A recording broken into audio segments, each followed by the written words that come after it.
Donc,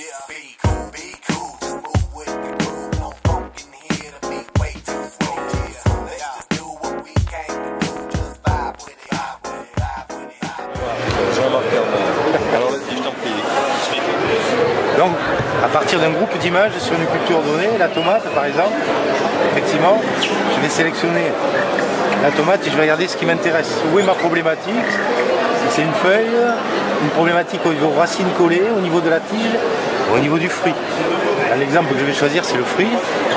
Donc je ne sais pas ce que j'ai, je suis dans mon jardin, j'ai un problème de fruit et je vais regarder un petit peu quel groupe il appartient. Et là, dans ce cas-là, j'ai un fruit déformé. Et je vais regarder un petit peu qu'est-ce qui se passe. Et donc là, il est connecté directement sur la base que vous avez développée. Là. Il est directement connecté sur la base de données et il va ressortir le programme qui tourne dans l'application. Il va remonter les informations sur le même principe, sauf que là je suis en 3GS et ça marche bien puisque j'ai déjà un débit, on peut le constater. Il y a des gestions de cache qu'on a assurées dans l'iPhone parce que forcément il y a beaucoup d'images, il y a des images, une quantité d'images assez importante. Et à partir d'un symptôme qui va ressembler à celui que j'ai sur ma plante, sur ma tomate, c'est le cas, je vais avoir une réduction du nombre d'images proposées qui va englober des concepts assez proches, pour lesquels je vais avoir à la fin de la sélection une cause descriptive, soit d'une maladie, ou surtout, souvent, ce qui est le cas, préciser que ce n'est pas une maladie. Si vous avez des fentes de croissance d'une tomate, ça n'a rien à voir avec la maladie, c'est une sensibilité variétale ou un excès d'eau ou un excès de fumure qui provoque ce genre de blessure qui peut amener à la suite des complications de moisissure, de pourriture, mais qui n'ont rien à voir avec une maladie parasitaire. Donc là-dedans, on va pouvoir vous donner beaucoup de conseils pour éviter ce genre de problème qu'il peut y avoir. Et chaque fois, c'est illustré par des images. Donc on va vous dire, par exemple, telle variété qui possède cette forme-là est très sensible à ces fentes de croissance, avec tous les avantages que possède l'application tactile, de grossissement, de détail sur une image donnée. Et comme on est branché sur le contenu du web, on fait de l'extraction, on a exactement la même navigation au niveau des liens hypertextes que l'application, et on va pouvoir les compléter suivant le degré de curiosité que l'on a, le diagnostic, et surtout pouvoir avoir des références sur toutes les moisissures qui sont liées à ce genre de problème quand il y a ce problème de fente et les moisissures qui s'installent dessus. Et toutes les fiches, Jean-Marc, là, toutes les fiches qui sont rédigées, donc tous les contenus, ce sont des contenus qui sont rédigés en collaboration avec les autres chercheurs INRA ou avec... Voilà. C'est surtout rédigé essentiellement santé végétale. Il y a des collaborations... Santé végétale de Bordeaux. Hein. Voilà. Qui sont déjà en cours. Il y a des collaborations qui sont déjà en cours et qui sont déjà initiées au niveau de plein d'autres départements. Ça va être concerner les nématodes, ça va être les champignons, des choses très particulières. Et à partir de là, il va y avoir un fond iconographique encore qui va s'augmenter et surtout de l'expertise et surtout des petits outils de diagnostic qui vont permettre à des gens qui ont besoin de connaissances d'être référencés.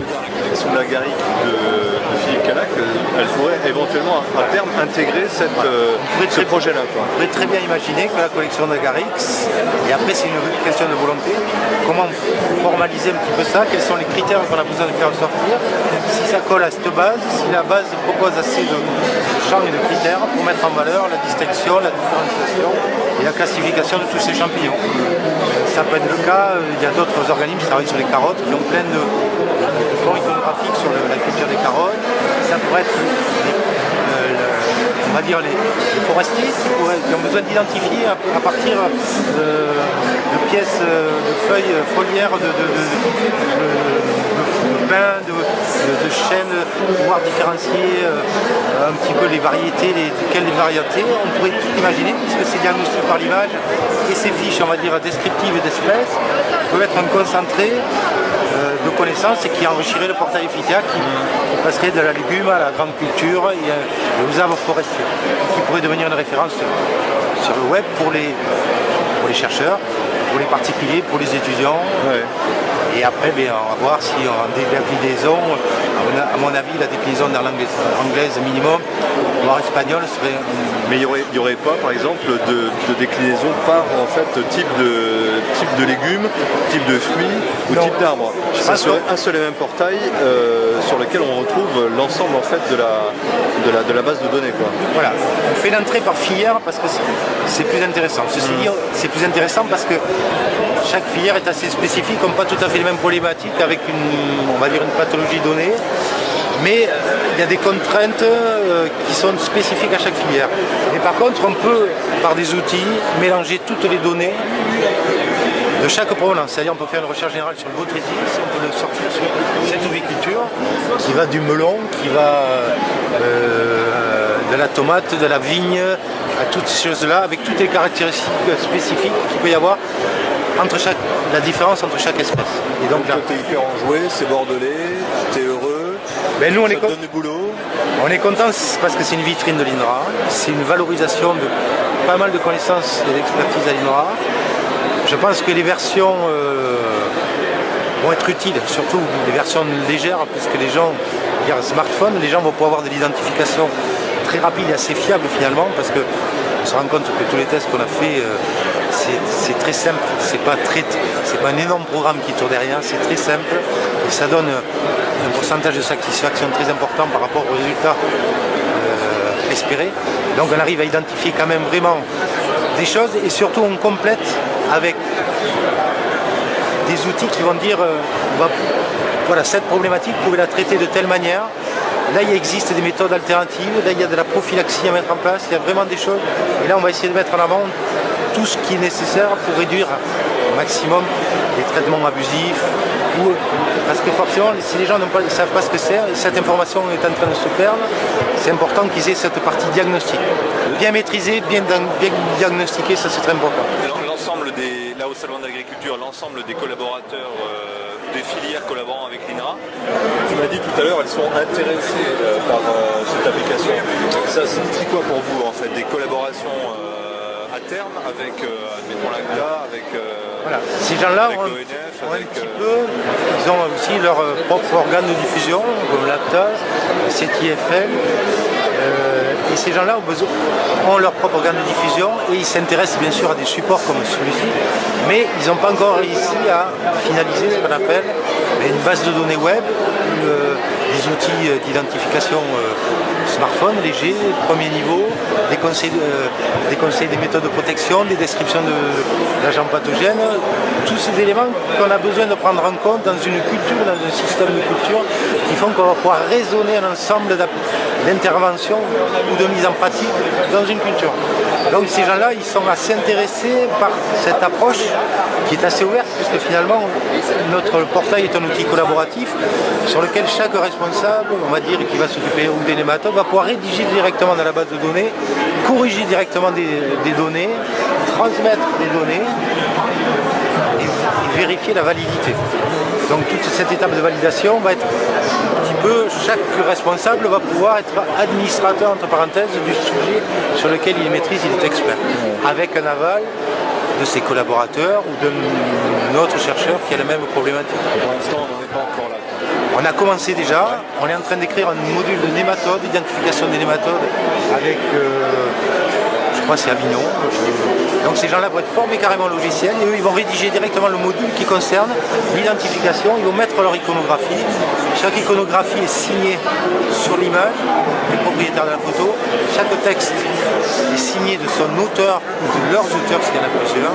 Et à partir de là, il y a une reconnaissance, on va dire, de chaque acteur des éléments qui concernent le portail. Et ça pourrait être des gens du CTF, ça pourrait être des gens de l'ACTA, ça serait la même chose. Et le dépôt de l'application sur l'App Store, c'est pour quand? Alors là, c'est-à-dire que ça dépend. Il y a un module qu'on pourrait intégrer et on a un petit, on va dire un petit souci juridique, c'est-à-dire qu'on est capable de capturer une image à partir d'une parcelle et de l'envoyer sur le serveur aux experts qui vont l'analyser et qui vont déterminer si cette problématique est une problématique émergente, parce que c'est-à-dire c'est un module de biovigilance. Et donc si on l'intègre pas, on pourrait le sortir tout de suite. Maintenant il y a une volonté de savoir si c'est une appli qui sera payante, si c'est une appli qui sera gratuite, et quel est jusqu'à quel point on va décliner les perspectives de cette application. Soit c'est un module d'identification pur et simple qui sert à des gens amateurs, confirmés, techniciens, qui donnent les formations par rapport à une base de données, on s'arrête là.